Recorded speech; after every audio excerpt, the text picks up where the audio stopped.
আলাইকুম। আজকে আহ, নীলফামারীটা একটু ঘুরে দেখানোর জন্য বের হয়েছি।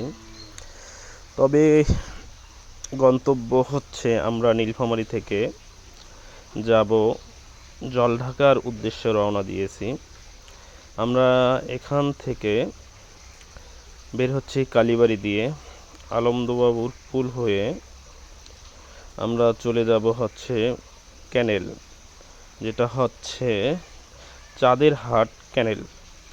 চাঁদেরহাট ক্যানেল হয়ে আমরা চলে যাব হচ্ছে দুন্দিবাড়ি থেকে ওখান দিয়ে যাওয়া যাচ্ছে হচ্ছে ডালিয়া, তারপর ওখান থেকে যাওয়া যায় হচ্ছে তিস্তা। ওখান থেকে আমরা যাচ্ছি হচ্ছে আমার এক ভাগিনীর বিয়ে বাড়িতে যাচ্ছি। তবে রাস্তায় টুকিটাকি ঝুট ঝামেলা সমস্যা হয়ে থাকে, আর রাস্তার দিকগুলো আমি তুলে ধরতেছি। সামনে একটা সাইনবোর্ড আছে, দেখি সাইনবোর্ডটাতে কি লেখা আছে। সাইনবোর্ডটাতে লেখা আছে ওভারলোড নিলে 2 টন। তারপর সেখান থেকে আমরা চলে যাচ্ছি। আমরা এখন আছি বাদিয়ার মোড়ের কাছাকাছি, যেটা হচ্ছে আলমদুবাবুর পুল থেকে একটু সামনে বাদিয়ার মোড়। সেই বাদিয়ার মোড় সংলগ্ন যেখানে হচ্ছে আমাদের এখানে আমরা চলে আসলাম। এটা হচ্ছে তেল পাম্প, এটা হচ্ছে বাদিয়ার মোড়ের তেল পাম্প, মুক্তা ফিলিং স্টেশন। এখান থেকে সুন্দর জায়গাগুলো, অনেক সুন্দর এবং মনোমুগ্ধকর জায়গা। আর গ্রাম অঞ্চলের জায়গাগুলো বিশেষ করে অনেক সুন্দর হয় ঢাকা শহরের চেয়ে। এটা হচ্ছে বাইপাস, নীলফামারী যে বাইপাস, পুলিশ লাইনের সামন থেকে যে বাইপাসটা বাইর হয়ে আসছে, সেই বাইপাসটা। এইটাই হচ্ছে বাদিয়ার মোড়। এই যে বাদিয়ার মোড়ের বাম সাইডে হচ্ছে বাইপাস, এই যে এটা বাইপাস, ওখানে তেল পাম্প। আর এইটা হচ্ছে চলে গেছে চাঁদেরহাট, তারপর ডুহুলি, ট্যাঙ্গলমারি, জলঢাকা। এই রাস্তাটা অনেক সুন্দর একটা রাস্তা। আগে ভাঙাচুরা ছিল, এখন অমায়িক একটা রাস্তা করেছে।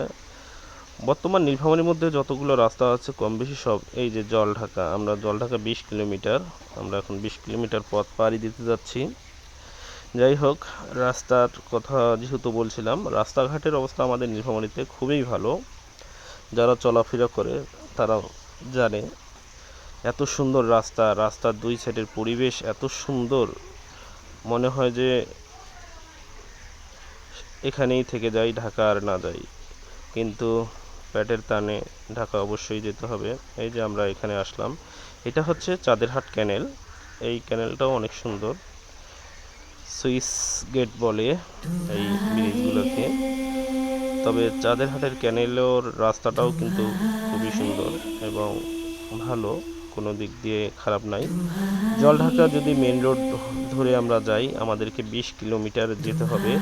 আর আমরা যদি এই ক্যানেল ধরে যাই তাহলে 10 কিলোমিটার যেতে হবে। এটাই হচ্ছে আমাদের জন্য, মোটরসাইকেলের রাস্তার জন্য 10 কিলোমিটার সেভ হওয়া মানে অনেক কিছু। আর এই রাস্তাটা খুবই সহজ রাস্তা।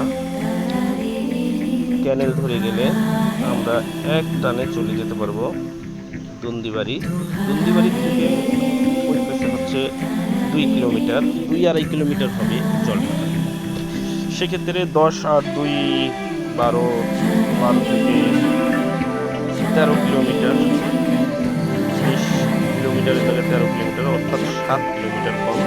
যারা মোটরসাইকেলে চলাচল করেন আর আমরা যারা করি, তারা কিন্তু আমরা শর্টকাট রাস্তাটা খুঁজি যে কোন দিক দিয়ে গেলে শর্টকাট হবে।